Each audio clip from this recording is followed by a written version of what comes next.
ഒരു tribal cabinet മന്ത്രി ഒരിക്കലും ട്രൈബൽ അല്ലാത്തയാളാവുകയില്ല. ഒരു ഉന്നത കുലജാതൻ അവരുടെ ഉന്നമനത്തിന് വേണ്ടി ട്രൈബൽ മന്ത്രിയാവണം. മുന്നോക്ക ജാതികളുടെയൊക്കെ ഉന്നമനത്തിന് വേണ്ടിയുള്ള മന്ത്രിയാക്കണം. നൻപികളെ, എന്റെ സബ്സ്ക്രൈബേഴ്സും എന്റെ വ്യൂവേഴ്സും 2025 ജീവിക്കുന്ന ആൾക്കാരാണ്. ഇപ്പോഴും ശിലായുഗത്തിൽ ജീവിക്കുന്ന ആൾക്കാർ ഞാൻ 2025 ചെയ്യുന്ന ഈ ഒരു വീഡിയോ ദയവ് ചെയ്ത് കാണാതിരിക്കുക. കാരണം ഒരുപക്ഷെ നിങ്ങൾക്ക് ഈ ഒരു വീഡിയോ മനസ്സിലായെന്ന് വരത്തില്ല. നമ്മളിവിടെ സംസാരിക്കുന്നത് സുരേഷ് ഗോപിയെ കുറിച്ചിട്ടാണ്. ഇന്നലകളിൽ അദ്ദേഹം ചെയ്തിട്ടുള്ള നല്ല കാര്യങ്ങളെ പറ്റിയിട്ട് നമ്മൾ നല്ലതെന്നും പറഞ്ഞിട്ടുണ്ട്. അയാൾ ചെയ്തേക്കുന്ന മോശം കാര്യങ്ങളെ നമ്മൾ വിമർശിച്ചിട്ടുണ്ട്. ഈ അദ്ദേഹവും അയാളും തമ്മിൽ ഞാൻ പറഞ്ഞപ്പോൾ തന്നെ അതിന്റെ ഇടയിലുള്ള ഒരു പൊരുൾ എന്താണെന്നുള്ളത് നിങ്ങൾക്ക് മനസ്സിലായി കാണുമെന്ന് ഞാൻ വിശ്വസിക്കുന്നു. ഈ ഒരു വീഡിയോയ്ക്കകത്ത് അയാൾ ചെയ്തേക്കുന്ന ഒരു കാര്യത്തെക്കുറിച്ചാണ് നമ്മൾ സംസാരിക്കുന്നത്. ഡൽഹിയിലെ മയൂർ വിഹാറിൽ BJPയുടെ പ്രചരണത്തിന്റെ ഭാഗമായിട്ട് ഇയാൾ കയറി സ്പീച്ച് ചെയ്യുന്ന ഒരു സ്പീച്ച് ഉണ്ട്. ആ സ്പീച്ച് ഞാൻ ഇങ്ങോട്ട് വെക്കാം. അപ്പം നിങ്ങൾക്ക് വിഷയം എന്താണെന്ന് മനസ്സിലാവും. ഒരു ട്രൈബൽ ക്യാബിനറ്റ് മന്ത്രി ഒരിക്കലും ട്രൈബൽ അല്ലാത്തയാളാവുകയില്ല. എന്റെ ആഗ്രഹമാണ്, എന്റെ സ്വപ്നമാണ്, ഒരു ഉന്നത കുലജാതൻ അവരുടെ ഉന്നമനത്തിന് വേണ്ടി ട്രൈബൽ മന്ത്രിയാവണം. ഒരു ട്രൈബൽ മന്ത്രിയാവാൻ ഒരാളുണ്ടെങ്കിൽ അദ്ദേഹത്തെ മുന്നോക്ക ജാതികളുടെയൊക്കെ ഉന്നമനത്തിന് വേണ്ടിയുള്ള മന്ത്രിയാക്കണം. ഈ പരിവർത്തനം ഉണ്ടാവണം നമ്മുടെ ജനാധിപത്യ സംവിധാനത്തിൽ.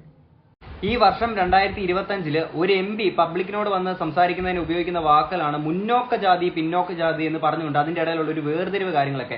ആൻഡ് ഈ ഒരു വിഷയത്തിലോട്ട് വരുന്നതിന് മുമ്പ് ഞാൻ കുറച്ച് കാര്യങ്ങൾ പറയാം. ഇത് സുരേഷ് ഗോപിയുടെ മാത്രം പ്രശ്നമല്ല, ഇത് നമ്മുടെ സ്കൂളുകളിൽ നിന്ന് തന്നെ ഇത്തരം വേർതിരിവ് നമുക്കിടയിൽ ഉണ്ടാക്കുന്നതാണ്. ഫോർ എക്സാമ്പിൾ, സ്കൂളുകളിൽ നിന്ന് നമ്മൾ പഠിച്ചിട്ടുള്ള കാര്യങ്ങളാണ്, നമ്മുടെ ഹിസ്റ്ററി ക്ലാസ്സുകളിലൊക്കെ പഠിച്ചിട്ടുള്ളതാണ്. ഇന്നലകളിൽ നമ്മുടെ നാട്ടിൽ സവർണൻ അവർണൻ ഇത്തരം കാര്യങ്ങളൊക്കെ ഒരു നിലനിന്നിരുന്നു. അതിൽ നിന്നൊക്കെ ഒരു മാറ്റം ഉണ്ടായ ചരിത്രങ്ങൾ, അവർ അതിനെ മാറാൻ വേണ്ടിയിട്ട് ഒരുപാട് ആളുകൾ പോരായിട്ടുള്ള കഥകളൊക്കെ നമ്മുടെ സ്കൂളിൽ നിന്ന് ടീച്ചർമാരൊക്കെ പഠിപ്പിച്ചിട്ടൊക്കെ ഉള്ളതാണ്. ഇതേ ടീച്ചർമാർ നമ്മൾ സ്കൂളിൽ അഡ്മിഷന് വേണ്ടിയിട്ട് ചെല്ലുന്ന ടൈമിൽ കൊച്ചുകുട്ടിയായിരിക്കുമ്പോൾ തന്നെ ആണെങ്കിൽ അവിടെ ഓരോ കോളങ്ങൾ പൂരിപ്പിക്കണം. നമ്മുടെ പേര്, അഡ്രസ്സ്, അച്ഛന്റെ പേര്, അമ്മയുടെ പേര്, അതൊക്കെ കഴിഞ്ഞിട്ട് നമ്മുടെ ജാതി എന്ത്, നമ്മുടെ മതം ഏത് എന്ന് പറഞ്ഞുകൊണ്ട് ഒരു ചോദ്യം ചോദിച്ച് തുടങ്ങുകയാണ്. അവിടം തൊട്ട് ഇങ്ങോട്ട് നമ്മുടെ സമൂഹത്തിന്റെ ഇടയിൽ ഇപ്പോഴും ഈ ജാതി മത വർണ്ണ വിവേചനങ്ങളൊക്കെ നിലനിൽക്കുന്നതിന്റെ മെയിൻ റീസൺ എന്ന് പറഞ്ഞാൽ ഇപ്പോഴും ആ സാധനങ്ങൾ സ്കൂളുകളിൽ നിന്ന് തുടച്ചു മാറ്റപ്പെട്ടിട്ടില്ല. ഓക്കെ, സ്കൂളുകളിൽ നിന്ന് ഇത്തരം ഈ ഒരു ഫോം, ഈ ഒരു കോളം ഒഴിച്ചിടുന്നതിൽ നിന്നും ഇത്തരം പ്രശ്നങ്ങൾ തുടങ്ങി ഓരോ ആളുകളുടെ ഉള്ളിൽ ഇങ്ങനെ വന്നുകൊണ്ടിരിക്കുകയാണ്. ഓക്കെ, ഇല്ലാത്ത ആളുകളുടെ മനസ്സിലേക്കും ഈ ഒരു സാധനം ഇഞ്ചെക്ട് ചെയ്ത് വിടുകയാണ്. ജാതി, അവന്റെ ജാതി അത്, ഇവന്റെ ജാതി ഇത്. ഇത്തരം സാധനങ്ങളൊക്കെ പറയുന്നത് ഓരോ ആളുകളുടെ ഈ പറയുന്ന പോലെ സ്കോളർഷിപ്പും അതിനും ഇതിനുമൊക്കെ വേണ്ടിയിട്ടാണെന്നുള്ളത് നിങ്ങൾ പറയുമ്പോഴത്തേക്കും ഒരു കാര്യം മനസ്സിലാക്കുക. നമ്മുടെ നാട്ടിൽ അതിന് മറ്റൊരു പോംവഴിയായിട്ടുള്ള ഒരു കാര്യമാണ് റേഷൻ കാർഡ് എന്ന് പറയുന്നത്. ഇപ്പോഴും പല ആൾക്കാരും ഇപ്പോൾ 2 നില വീടുള്ളവർക്ക് BPL കാർഡും ഒരു ചെറ്റക്കുടിലുള്ളവർക്കാണെങ്കിൽ APL കാർഡും ഉള്ള രീതിയിലുള്ള അവസ്ഥയാണ് നമ്മുടെ നാട്ടിൽ. ഓക്കെ, ഇപ്പൊ കുറേയൊക്കെ അതിന് ചെറിയ മാറ്റങ്ങളൊക്കെ വന്ന് തുടങ്ങിയിട്ടുണ്ട്. ആ ഒരു റേഷൻ കാർഡ് കഴിഞ്ഞാൽ തന്നെ നമുക്ക് മനസ്സിലാക്കാൻ പറ്റും ഒരു കുടുംബത്തിന്റെ ജീവിത സാഹചര്യം അല്ലെങ്കിൽ അവരുടെ വരുമാന മാർഗ്ഗം അനുസരിച്ച് അവർക്ക് കൊടുക്കാം സ്കോളർഷിപ്പും കാര്യങ്ങളൊക്കെ. അല്ലാതെ ഈ ജാതി മത വർണ്ണ വിവേചനങ്ങളെന്നൊക്കെ നോക്കിയിട്ട് ഇപ്പോഴും കുട്ടികൾക്കിടയിലേക്ക് ആ ഒരു വിഷം കുത്തി നിറയ്ക്കുകയാണ്. അത് തന്നെയാണ് പൊതുസമൂഹത്തിൽ വലുതായിട്ട് വരുന്ന ആൾക്കാർ ഇങ്ങനെ പബ്ലിക്കായിട്ട് ഇങ്ങനെ കാണിച്ചുകൊണ്ടിരിക്കുന്നത്. ഇനി ഈ സുരേഷ് ഗോപിയുടെ കാര്യത്തിലോട്ട് വരുമ്പോഴത്തേക്കിന് ഇയാൾ വന്നിട്ട് ഒരു MP വന്ന് പബ്ലിക്കിന്റെ മുന്നിൽ വന്ന് സംസാരിക്കുകയാണ്. ഇപ്പം ഈ പറയുന്ന ദളിത് വിഭാഗത്തിന്റെ അല്ലെങ്കിൽ ഇത്തരം ആളുകളുടെ ഒക്കെ ആണെങ്കിൽ കാര്യങ്ങൾ ഒരു മുന്നോക്ക ജാതിയിലുള്ള ഒരാൾ വന്ന് സംസാരിക്കട്ടെ എന്ന്. എന്തിനാണ് ഈ മുന്നോക്ക ജാതി? എന്നിട്ട് മുന്നോക്ക ജാതിക്കാരുടെ കാര്യങ്ങളൊക്കെ ഒരു പിന്നോക്ക ജാതി വന്ന് അല്ലെങ്കിൽ ദളിത് വിഭാഗത്തിൽ നിന്ന് വന്ന് സംസാരിക്കട്ടെ എന്നുള്ള രീതിയിൽ ഈ ഒരു വർണ്ണ വിവേചനങ്ങളുടെയൊക്കെ അല്ലെങ്കിൽ ഈ ഒരു ക്ലാസിഫിക്കേഷന്റെ ഒരു ആവശ്യം എന്താണ്? ഇവിടുന്ന് അങ്ങോട്ടും അവിടുന്ന് ഇങ്ങോട്ടൊക്കെ പോകേണ്ട ഒരു ആവശ്യം എന്താണ്? നമ്മുടെ എബ്രഹാം ലിങ്കൺ ആണെങ്കിൽ അമേരിക്ക ഭരിച്ചത് ബ്ലാക്സിന് വേണ്ടിയിട്ട് മാത്രമായിരുന്നില്ല. ഓക്കെ, അവിടെ അപ്പൊ അങ്ങനെയാണെങ്കിൽ എങ്ങനെ അവർക്ക് അങ്ങനെ ഒരു നിയമം വെക്കായിരുന്നല്ലോ? ബ്ലാക്സിന് വേണ്ടിയിട്ട് ഈ പറയുന്ന പോലെ ഭരിക്കാൻ വേണ്ടിയിട്ട് ഒരു വൈറ്റിൽ ഉള്ള ഏതെങ്കിലും ഒരാൾ, അല്ലെങ്കിൽ വൈറ്റ്സിന് വേണ്ടിയിട്ടാണെങ്കിൽ പറഞ്ഞ അവരെ ഭരിക്കാൻ വേണ്ടിയിട്ടാണെങ്കിൽ ബ്ലാക്ക് ഉള്ള ഒരാൾ, അങ്ങനെ ആക്കാമായിരുന്നല്ലോ. അങ്ങനെയല്ലല്ലോ ചെയ്തത്. അതേപോലെ നമ്മുടെ നാട്ടിൽ നമ്മുടെ പ്രസിഡന്റ് ആയിട്ട് ഇപ്പോൾ ഉള്ളത് ദ്രൗപദി മുർമുവാണ്. ദ്രൗപദി മുർമു ആണെങ്കിൽ ദളിത് വിഭാഗത്തിൽ നിന്ന് വന്നിട്ടുള്ള ഒരാളാണ്. അപ്പം അത്തരം വിഭാഗത്തിന് വേണ്ടിയിട്ട് മാത്രമല്ലല്ലോ ഇവിടെ ഭരിക്കുന്നത്. നമ്മുടെ നാട്ടിലെ ഇന്ത്യയിലെ പൊതുസമൂഹത്തിലെ നമ്മുടെ ഇവിടുത്തെ ഇന്ത്യൻ ജനതയ്ക്ക് വേണ്ടിയിട്ടാണ് അങ്ങനെ ദ്രൗപദി മുർമു ആ ഒരു സ്ഥാനത്തിരിക്കുന്നത്, അല്ലാതെ ഒരു വിഭാഗത്തിന് വേണ്ടിയിട്ട് മാത്രമല്ല. അതുപോലും മനസ്സിലാക്കാൻ കഴിയാതെ ഇവിടെ ഒരു MP വന്നിട്ട് പബ്ലിക്കിന്റെ മുന്നിൽ വന്ന് പറയുകയാണ് മുന്നോക്ക ജാതിക്കാർ വന്നിട്ട് അവർക്ക് വേണ്ടിയിട്ട് സംസാരിക്കട്ടെ, അല്ലെങ്കിൽ പിന്നോക്ക ജാതി വന്നിട്ട് അവർക്ക് വേണ്ടിയിട്ട് സംസാരിക്കട്ടെ എന്ന്. ജാതിവശാൽ അങ്ങനെ നമ്മൾ ബ്രാക്കറ്റൈസ് ചെയ്തിട്ടുള്ള ഉന്നത കുലജാതി, ഒരു ബ്രാഹ്മണനോ ഒരു നായിഡുവോ, അവര് നോക്കട്ടെ ഗോത്രവർഗത്തിന്റെ കാര്യങ്ങൾ. വലിയ വ്യത്യാസമുണ്ടാവും. ഇത് ഞാൻ അപേക്ഷിച്ചിട്ടുണ്ട് പ്രധാനമന്ത്രിയോട്. പക്ഷേ ഇന്നലകളിൽ ഞാൻ ഇനി നാളെ എനിക്കിനി ഒരു ജന്മം കൂടെ ഉണ്ടെങ്കിൽ ഒരു ബ്രാഹ്മണനായിട്ട് ജനിക്കണം എന്ന് പറഞ്ഞിട്ടുള്ള ഒരാളാണ് സുരേഷ് ഗോപി. അപ്പം അയാളുടെ ഭാഗത്ത് നിന്നും ഇത്തരം ഒരു കാര്യം കേട്ടതിൽ നമുക്കിങ്ങനെ അതിശയം കാര്യങ്ങളൊന്നും തോന്നാനില്ല. അപ്പം ഇത് മീഡിയാസ് ഒക്കെ റിപ്പോർട്ട് ചെയ്ത് അത്യാവശ്യം വിവാദ കാര്യങ്ങളൊക്കെ ആയി. എല്ലാ ചാനൽ ചർച്ചകളിലും വൈകുന്നേരത്തെ ഇന്നത്തെ അന്ത്യചർച്ച കാര്യങ്ങൾ ഇതൊക്കെ തന്നെ ആയിരുന്നു. അപ്പോഴത്തേക്കിനും പുള്ളി നേരെ ഈ പറഞ്ഞ കാര്യങ്ങൾ പിൻവലിക്കുകയും കാര്യങ്ങളൊക്കെ ചെയ്യുന്നുണ്ട്. അതുകൂടെ ഞാൻ ഇവിടെ വെക്കാം. ഒരു ഉന്നത ജാതിയിൽപ്പെട്ടയാൾ ആദിവാസികളുടെ കാര്യം നോക്കാൻ വരണം തൊട്ട് പിറകെ പറഞ്ഞു മുന്നോക്ക ജാതികളുടെ പ്രശ്നം നോക്കാനായി ഒരു പിന്നോക്ക ജാതിക്കാരനെയും കൊണ്ടുവന്നിരുത്തണം. ഈ ഒരു വേർതിരിവ് നമ്മൾ മാറ്റണം, സംവിധാനത്തിൽ മാറ്റം വരണമെന്നാണ് പറഞ്ഞത്. നല്ല ഉദ്ദേശം മാത്രമേ ഉള്ളൂ. നല്ല ഉദ്ദേശം മാത്രമായിരുന്നെങ്കിൽ നിങ്ങൾ ഈ രീതിയിൽ ഒരു വേർതിരിവ് പറയില്ല. അവർക്ക് ഇവർ, ഇവർക്ക് അവർ എന്നുള്ളത് പറയത്തില്ല. ഞാൻ നേരത്തെ പറഞ്ഞതുപോലെ നമ്മുടെ ഇപ്പം ഇന്ത്യയിലെ പ്രസിഡന്റ് എന്ന് പറയുന്നത് ദ്രൗപദി മുർമു ആണ്. അതൊരു പ്രത്യേക വിഭാഗത്തിന് വേണ്ടിയിട്ട് മാത്രമല്ല. ഓക്കെ, പിന്നോക്ക വിഭാഗത്തിലുള്ള ആളുകൾ മുൻനിരയിലേക്ക് വരിക എന്നുള്ളതാണ് നിങ്ങളുടെ ഉദ്ദേശം. അങ്ങനെ ഒരു നല്ല ഉദ്ദേശമായിരുന്നു എന്നുണ്ടെങ്കിൽ അവരെല്ലാവർക്കും വേണ്ടിയിട്ട് ഭരിക്കാനെ കൊണ്ട് മുന്നോട്ട് വരിക, അല്ലെങ്കിൽ അവരെ എല്ലാവരെയും നയിക്കാൻ വേണ്ടിയിട്ട് എല്ലാവർക്കും വേണ്ടി ഒരാൾ മുന്നോട്ട് വരിക എന്നുള്ള രീതിയിലല്ലേ പറയുക. അല്ലാതെ അവർക്ക് വേണ്ടിയിട്ട് ഇവർക്ക് വേണ്ടിയിട്ട് അവർ. അപ്പോഴും ആ ഒരു ജാതി വ്യവസ്ഥയുടെ ആ ഒരു സാധനങ്ങൾ അങ്ങോട്ടും ഇങ്ങോട്ടും വേർതിരിക്കണം. അവർണൻ അല്ലെങ്കിൽ സവർണൻ എന്നുള്ളൊരു സാധനം ഇങ്ങനെ അടിച്ചുകൊണ്ടിരിക്കുകയാണ്. പിന്നെ ഇന്നലകളിൽ ബ്രാഹ്മണൻ ആയിട്ട്, അല്ലെങ്കിൽ ഇനി നാളെ എനിക്ക് ബ്രാഹ്മണനായിട്ട് ജനിക്കണം, അല്ലെങ്കിൽ ഇനി ഒരു ജന്മം ഉണ്ടെങ്കിൽ ബ്രാഹ്മണനായിട്ട് ജനിക്കണം എന്ന് പറയുന്ന ഈ ഒരാള് ഇത്തരം ഒരു കാര്യം പറയുമ്പോഴത്തേക്കിന് ആ പറയുന്ന കാര്യത്തിലെ ഉദ്ദേശശുദ്ധിയെ ആളുകൾ ചോദ്യം ചെയ്യപ്പെടുക തന്നെ ചെയ്യും. പിന്നീട് അതിനെ വളച്ചൊടിച്ചു എന്നുള്ള രീതിയിലൊക്കെ പറയുമ്പോഴത്തേക്കിന് അത് വീണിടത്ത് കടന്ന് ഉരുളുക എന്നുള്ള രീതിയിൽ മാത്രമേ എനിക്ക് മനസ്സിലാക്കാൻ പറ്റുന്നുള്ളൂ. അത് മാത്രമല്ല, ഇങ്ങനെ വളച്ചൊടിച്ചു എന്നുള്ള രീതിയിൽ പറയുമ്പോൾ പോലും നമ്മുടെ വയനാട് ദുരന്തമുണ്ടായ ടൈമിൽ അന്ന് ഇയാൾ വന്ന് പറഞ്ഞേക്കുന്ന കുറച്ച് കാര്യങ്ങൾ അതുകൂടെ ഞാനിവിടെ പ്ലേ ചെയ്യാം.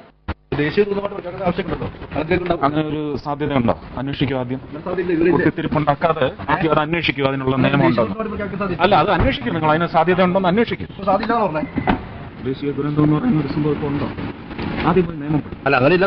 നമുക്കൊരു സഹായം വേണ്ട. സഹായം കേരളത്തിന് സഹായം വേണ്ട. സഹായം പ്രഖ്യാപിച്ചിട്ടുണ്ട്. അതിനുള്ള ഇടപെടൽ നടത്തിയിട്ടുണ്ടോ? അതിനുള്ള കാര്യങ്ങൾ നടത്തും. സഹായം മാത്രമല്ല, ഇനി ഇതുണ്ടാവാതിരിക്കാനുള്ള, അതാണ് മുഖ്യം. ഇത്ര ദിവസമായിട്ട് പോലും കേരളത്തിൽ ഒരു അടിയന്തരമായ ധനസഹായം ഒന്നിനും പ്രഖ്യാപിച്ചിട്ടില്ല ഇതുവരെയും.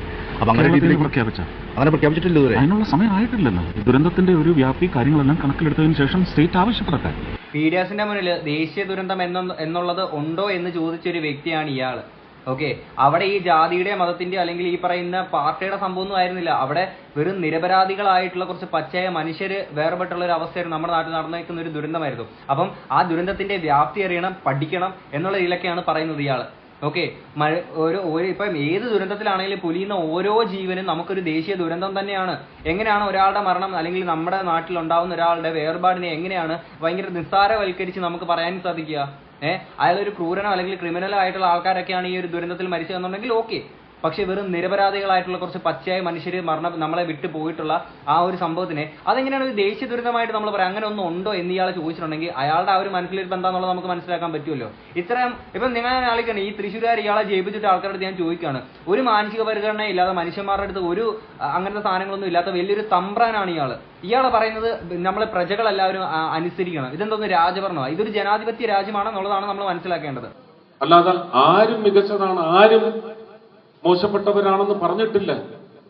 ഈ ഒരു ചട്ടക്കൂടിനകത്തുനിന്ന് പുറത്തു വരണമെന്ന് പറഞ്ഞത് എടുത്തിട്ട് ഇപ്പൊ പെരുമാറിക്കൊണ്ടിരിക്കുക. അവരുടെ ഉദ്ദേശം ഈ ബഡ്ജറ്റിന്റെ നന്മ കെടുത്തിക്കളയാൻ. അയ്യോ, ബഡ്ജറ്റിന്റെ കാര്യം പറഞ്ഞ് ഞങ്ങളെ അങ്ങനെ ബുദ്ധിമുട്ടിക്കല്ലേ? നമുക്കൊരു കൺഫ്യൂഷൻ ഉണ്ടാക്കല്ലേ? ആ ബഡ്ജറ്റിന്റെ സാധനം ഞാൻ ഇങ്ങോട്ട് വെക്കാം. പിന്നോക്കം നിൽക്കുന്ന സ്റ്റേറ്റുകൾക്കാണ് കൊടുക്കുന്നത്. കേരളം പിന്നോക്കമാണെന്ന് പ്രഖ്യാപിക്കൂ. കേന്ദ്ര ബജറ്റിൽ കേരളത്തെ പാടെ അവഗണിച്ചത് സംബന്ധിച്ച ചോദ്യത്തിനായിരുന്നു കേന്ദ്ര സഹമന്ത്രി ജോർജ് കുര്യന്റെ ഈ മറുപടി. കേന്ദ്ര ബജറ്റിനെതിരെ കടുത്ത പ്രതിഷേധവുമായി രംഗത്തെത്തിയ CPM ജോർജ് കുര്യന്റെ പ്രസ്താവനയ്ക്കെതിരെ വാളെടുക്കുകയാണ്. കേരളത്തോടുള്ള BJPയുടെ പൊതുസമീപനമാണ് ജോർജ് കുര്യന്റെ വാക്കുകളിൽ പ്രതിഫലിക്കുന്നതെന്നാണ് CPMന്റെ വ്യാഖ്യാനം. കേരളത്തെ ദരിദ്ര സംസ്ഥാനമായി മാറ്റുകയാണ് BJPയുടെ ലക്ഷ്യമെന്ന് CPM സംസ്ഥാന സെക്രട്ടറി MV ഗോവിന്ദൻ പറഞ്ഞു. ഇത് എന്നെക്കാട്ടി പ്രായത്തിൽ അധികമായിട്ടുള്ള ആളുകൾക്കൊക്കെ ആണെങ്കിൽ ഈ ഒരു സംഭവം കേൾക്കുമ്പോഴത്തേക്കിനെ കുറച്ച് മനസ്സിലാവും. അതല്ലാതെ നമ്മുടെ ഈ ഒരു ജനറേഷനിലുള്ള അല്ലെങ്കിൽ നമ്മുടെ ഈ ഒരു പ്രായപരിധിയിലൊക്കെയുള്ള ആൾക്കാർക്ക് ഒരുപക്ഷെ ഇത് അത്രത്തോളം മനസ്സിലാവുന്നില്ല. ഞാൻ സിമ്പിൾ ആയിട്ട് പിള്ളേരെ നിങ്ങൾക്ക് ഞാൻ പറഞ്ഞുതരാം. സംഭവം ഇത്രയേ ഉള്ളൂ. നമ്മുടെ ഈ ബജറ്റ് ഉണ്ടല്ലോ, കേന്ദ്രത്തിന്റെ ബജറ്റ് എല്ലാ സംസ്ഥാനങ്ങളിലോട്ട് വീതിച്ച് കൊടുക്കുന്നതിന്റെ കൂട്ടത്തിൽ നമുക്ക് കൊടുക്കുന്നത് ഏറ്റവും കുറവ് എല്ലാവരും കഴിഞ്ഞിട്ട് അവസാനം മാത്രമേ ഉള്ളൂ. സംഭവം ഇത്രയേ ഉള്ളൂ. ബാക്കിയുള്ള എല്ലാ സംസ്ഥാനങ്ങളിലും ഭരിക്കുന്നത് BJP അല്ലേ. നമ്മുടെ ഇവിടെ കേരളത്തിൽ ഭരിക്കുന്നത് ഈ പറയുന്ന പോലെ കമ്മ്യൂണിസ്റ്റ് അല്ലേ. അതുപോലെ തമിഴ്നാട്ടിൽ BJP അല്ല, അതേപോലെ കർണാടകത്തിൽ BJP അല്ല. അതുകൊണ്ട് അവർക്കും ഇതേ അവസ്ഥയൊക്കെ തന്നെയാണ് ഏതാണ്ട് ഇതേപോലെ. പക്ഷെ അതിനേക്കാൾ കൂടുതൽ ഗതികെട്ട അവസ്ഥ നമ്മുടെയാണ്. എന്നിട്ട് നമ്മുടെ ഇതിന് പറയുന്ന കാരണം എന്ന് പറഞ്ഞാൽ നമ്മൾ ഈ പറയുന്ന എല്ലാ കാര്യത്തിലും മുന്നോട്ട് സാക്ഷരതയിൽ കൂടുതലാണ്, അല്ലെങ്കിൽ ശിശുമരണ നിരക്ക് നമുക്ക് കുറവാണ്. ഇത്രയും ക്വാളിറ്റീസ് നമ്മളപ്പം കുറച്ചുകൂടെ പ്രോഗ്രസീവായിട്ട് അല്ലെങ്കിൽ ഭയങ്കര അടിപൊളിയായിട്ടുള്ള ഒരു സംസ്ഥാനമാണ് നമ്മുടെ കേരളം. അതുകൊണ്ട് നമുക്കിത് ബഡ്ജറ്റ് കുറച്ചേ കൊടുക്കാൻ പാടുള്ളൂ എന്നുള്ള ന്യായീകരണമാണ് പറയുന്നത്. ഓക്കെ, ഇതെന്തോന്ന് ന്യായീകരണം പറയാം? അപ്പൊ നമ്മൾ അറിഞ്ഞുകൊണ്ട് നമ്മൾ സൊമാലിയ പോലെ ഒരു പട്ടിണിപ്പാവപ്പെട്ട ഒരു ഇതാണെന്ന് പറഞ്ഞ് നമ്മളിങ്ങനെ കാണിക്കണോ? ഇന്ത്യയിൽ ബാക്കിയുള്ള എല്ലാ സംസ്ഥാനങ്ങളെക്കാട്ടി നമ്മൾ അടിപൊളിയാകുമ്പോൾ നമുക്കല്ലേ കൂടുതൽ കാര്യങ്ങൾ പിന്നെയും തരേണ്ടത്. ഓക്കെ, പുറമോട്ട് നിൽക്കുന്ന സംസ്ഥാനങ്ങൾക്ക് കൊടുക്കണം എന്ന് പറഞ്ഞുകൊണ്ട് നമുക്ക് കുറച്ച് ബെറ്റർ ആയി, അല്ലെങ്കിൽ നമ്മൾ ബാക്കിയുള്ള സംസ്ഥാനങ്ങളെക്കാട്ടി ബെറ്റർ ആയി എന്ന് പറഞ്ഞുകൊണ്ട് നമുക്കൊന്നും തരാതിരിക്കുകയാണോ ചെയ്യേണ്ടത്? BJP എന്ന് പറയുന്ന ഈ ഒരു നമ്മുടെ കേന്ദ്രം ഭരിക്കുന്ന ഈ ഒരു പാർട്ടി നമുക്കൊന്നും തരാത്തതിന്റെ കാരണം നമ്മുടെ നാട്ടിൽ കമ്മ്യൂണിസ്റ്റ് ഭരിക്കുന്നതുകൊണ്ടാണ്. ഇവിടെ BJP എന്ന് ഭരണത്തിൽ വരുന്നു, അപ്പം മാത്രമേ നമുക്ക് ഈ പറയുന്ന ബഡ്ജറ്റും കാര്യങ്ങളൊക്കെ കിട്ടത്തുള്ളൂ. അപ്പോഴത്തേക്കിന് നേരെ സുരേഷ് ഗോപി അത് പറയുകയാണ്, നമ്മളെല്ലാം മണ്ടന്മാരാക്കിക്കൊണ്ട് അത് അതിന്റെ പേരിൽ ആൾക്കാർ അതിനെ വളച്ചൊടിക്കുകയാണെന്നുള്ളതിൽ എന്തോന്നറിയാം ഇതൊക്കെ. ഇനി ബാക്കിയും കൂടെ കേൾക്കാം. ഇനി അത് ഇഷ്ടപ്പെട്ടില്ല, അതും ശരിയല്ല, ഈ വിശദീകരണവും ശരിയല്ലെങ്കിൽ ഞാൻ പിൻവലിക്കുന്നു, ഇങ്ങനെ തന്നെ തുടരും. ഒരു സംഭാഷണം നടത്തിയതുപോലെ ഒരു തരംതാണ രീതിയിലുള്ള ഒരു സമീപനമായിപ്പോയി എന്നുള്ളതാണ് എനിക്ക് അതിനകത്ത് ശരിക്കും പറയാനുള്ളത്. ഒരു തരത്തിലും അംഗീകരിക്കാൻ പറ്റുന്നതല്ല. ഇപ്പൊ ഇത്രയും കാലമായിട്ട് ഇവർ തന്നെ ചെയ്തിട്ട് ആദിവാസികളുടെ ജീവിതാവസ്ഥ ഈ ഒരു അവസ്ഥയിലെത്തിയില്ലേ? ഇപ്പൊ വംശഹത്യ നേരിട്ടുകൊണ്ടിരിക്കുകയല്ലേ ആദിവാസികളൊക്കെ. ആദിവാസികളായും ഏതെങ്കിലും ഒരു കാലത്ത് ആദിവാസികളുടെ കാര്യത്തിന് വേണ്ടി അതിന്റെ ഉത്തരവാദിത്തം എടുത്ത് ചെയ്തിട്ടില്ലല്ലോ. അങ്ങനെ ഒരു ചരിത്രം ഇല്ലല്ലോ ഇന്ത്യയിൽ.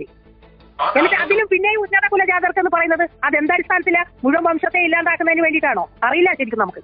മറുപടി പറയണ മിസ്റ്റർ സുരേഷ് ഗോപി. ഓക്കെ, ബാക്കി പുള്ളിക്കാരി പറയുന്ന കുറച്ചുകൂടെ ഡീറ്റെയിൽ ആയിട്ട് ഒരു പറയുന്ന ഒരു ക്ലിപ്പ് ഉണ്ട്, 2 മിനിറ്റാണ്, അതുകൂടെ ഞാൻ ഇങ്ങോട്ട് വെക്കാം. 1947 ഇന്ത്യക്ക് സ്വാതന്ത്ര്യം കിട്ടി ഈ കാലം അത്രയായിട്ടും ഉന്നത കുലജാതരായിട്ടുള്ള ആളുകൾ മാത്രമാണ് ഈ വകുപ്പ് കൈകാര്യം ചെയ്തിട്ടുള്ളത്. അതിന്റെ ഇടയിൽ ഈ ആദിവാസി വിഭാഗത്തിൽപ്പെട്ടവരോ അതിന്റെ താഴെക്കിടയിലുള്ളവരോ ആരും തന്നെ ഈ വകുപ്പ് ഈ കാലം അത്രയായിട്ടും കൈകാര്യം ചെയ്തിട്ടില്ല. അപ്പോൾ അവരൊരു കാലഘട്ടത്തിൽ കൈകാര്യം ചെയ്തു, അത് മോശമായി പോയിരുന്നെങ്കിൽ അവർ ചെയ്തത് ശരിയല്ല, അതുകൊണ്ട് ഇവർ വരുന്നതിന് ഒരു ന്യായമുണ്ട് എന്ന് പറയുന്നതിന് ഒരു ലോജിക്ക് ഉണ്ടായിരുന്നു ശരിക്കും. ഇത് ആ കാലം അത്രയായിട്ടും ഉന്നത കുലജാതരും ആ ഉന്നത ചിന്താഗതിയുള്ള ആളുകളാണ് ഈ ഡിപ്പാർട്ട്മെന്റ്, ഈ വകുപ്പിനെ മൊത്തം കൈകാര്യം ചെയ്തത്. അത് ചെയ്തുകൊണ്ടിരിക്കുമ്പോൾ തന്നെ ഇനിയും അവർ തന്നെ വരണമെന്ന് പറയുമ്പോൾ ഈ മനുഷ്യരെ ശരിക്കും മനുഷ്യരായിട്ട് പോലും പരിഗണിക്കുന്നില്ല എന്ന് അതിനകത്തൊരു ധ്വനി വരുന്നുണ്ട്. അങ്ങനെ ഒരു ധ്വനി അതിൻ്റെ ഉള്ളിൽ വരികയും ഇപ്പോൾ ഈ ജനാധിപത്യം എന്ന് പറയുന്നത് ഇന്ത്യയിൽ ജനിച്ചിട്ടുള്ള മുഴുവൻ പൗരനും ഇന്ത്യത്തെ പൗരത്വത്തിനകത്ത് തുല്യാവകാശമാണുള്ളത്. അതിനകത്ത് ജാതി വിവേചനം പോലെയുള്ള ഒരു സംഭവങ്ങൾ അതിനകത്ത് പറഞ്ഞിട്ടേ ഇല്ല.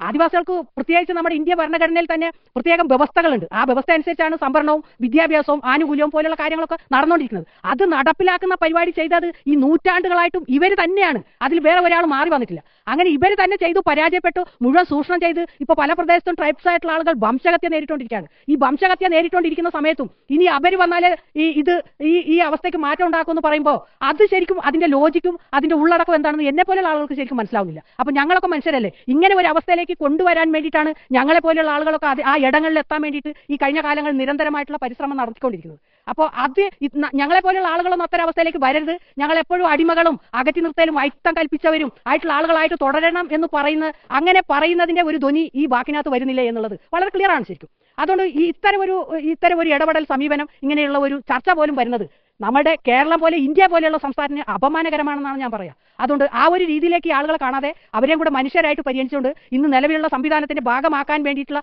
പരിശ്രമം നടത്തേണ്ടതിന് പകരം തിരിച്ച് ഇത്തരം ഒരു പരിശ്രമം നടത്തുന്നത് അത് അടിമ മാടമ്പി മനോഭാവത്തിന്റെ ഉള്ളറയിൽ നിന്ന് വരുന്നതാണ്. അത് അപകടം പിടിച്ചതാണ്. അതിന് ആ രീതിയിൽ തന്നെ നമുക്ക് കാണേണ്ടതുണ്ട്. എന്തായാലും ആദിവാസികളുടെ ഭാഗത്തുനിന്ന് വളരെ ശക്തമായിട്ടുള്ള പ്രതിഷേധം ഇതിനെതിരെ ഉണ്ടാവും എന്ന് ഞാൻ പറയാതെ തന്നെ നടക്കും. സംഭവം മനസ്സിലായല്ലോ. ഉദ്ദേശശുദ്ധി ഈ പറയുന്ന കാര്യത്തിൽ അത് ഉണ്ടാവണം, ഇല്ലെങ്കിൽ ഈ രീതിയിലായിരിക്കും അവസ്ഥ. പിന്നീട് അതിനെ വന്നിട്ട് ന്യായീകരിച്ച് മെഴുകിയിട്ടൊന്നും ഒരു കാര്യമില്ല. ഞാൻ നല്ലതിന് വേണ്ടിയിട്ടാണ് പറഞ്ഞത്, അല്ലെങ്കിൽ മുന്നോക്ക വിഭാഗത്തിന് വേണ്ടിയിട്ട് അപ്പുറത്തെ ആൾക്കാർ വന്നിട്ട് ഈ പിന്നോക്കത്തിൽ നിൽക്കുന്ന ആൾക്കാർ വന്ന് അവർക്ക് വേണ്ടിയിട്ട് പോരാണ്.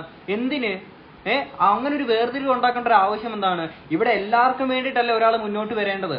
അല്ലാതെ ഈ വിഭാഗത്തിന് ഇന്ന ആള് ആ വിഭാഗത്തിന് ഇന്ന ആളെന്നും പറഞ്ഞുകൊണ്ട് ആൾക്കാർക്കിടയിൽ പിന്നെയും ഇങ്ങനെ ഒരു ഭിന്നത ഉണ്ടാക്കുകയല്ലേ.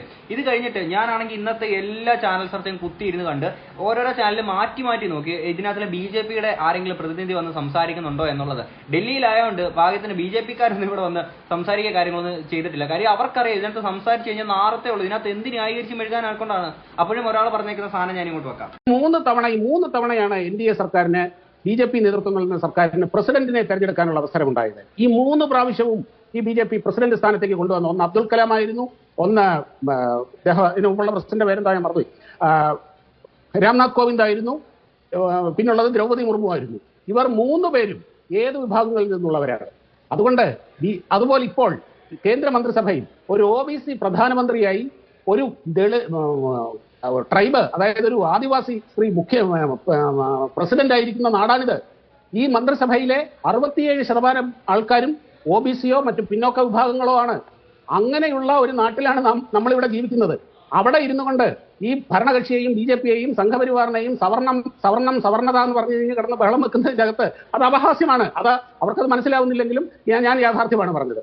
ഞാൻ പറഞ്ഞ മറ്റൊരു യാഥാർത്ഥ്യമായിരുന്നു ദ്രൗപദി മുർമു നമ്മുടെ നാട്ടിൽ പ്രസിഡന്റ് ആയിട്ടിരിക്കുന്നത് ഒരു വിഭാഗത്തിന് വേണ്ടിയിട്ട് മാത്രമല്ല, നമ്മുടെ ഇന്ത്യയിലെ എല്ലാ ജനങ്ങൾക്കും വേണ്ടിയിട്ടാണ് പ്രസിഡന്റ് ആയിട്ടിരിക്കുന്നത്. അല്ലാതെ സുരേഷ് ഗോപി അയാൾ വന്ന് പറഞ്ഞ പോലത്തെ ഇന്ന ആൾക്ക് ഇന്ന ആള് അന്ന ആൾക്ക് ഇങ്ങനത്തെ ആൾക്കാർ എന്നൊന്നും അല്ല പറഞ്ഞത്. ഇങ്ങനെ വർണ്ണ വിവേചനങ്ങളൊന്നും നടത്തിയിട്ടില്ല. ഓക്കെ, ഇതിനകത്ത് ഇപ്പം ഇദ്ദേഹത്തിൻ്റെ അടുത്ത് ഞാനൊരു ചോദ്യം ചോദിക്കുകയാണ്. അതായത് നിങ്ങൾ ഇത്രയും ചാനൽ ചർച്ചകൾ നടന്നതിൽ ഓരോ ചാനലും ഞാൻ മാറി മാറി നോക്കി, ഒരൊറ്റ ചാനൽ ചർച്ചയിൽ പോലും BJP-യിലെ ഒരു പ്രതിനിധിയും വന്ന് സംസാരിച്ചില്ലല്ലോ. അതെന്തുകൊണ്ട്?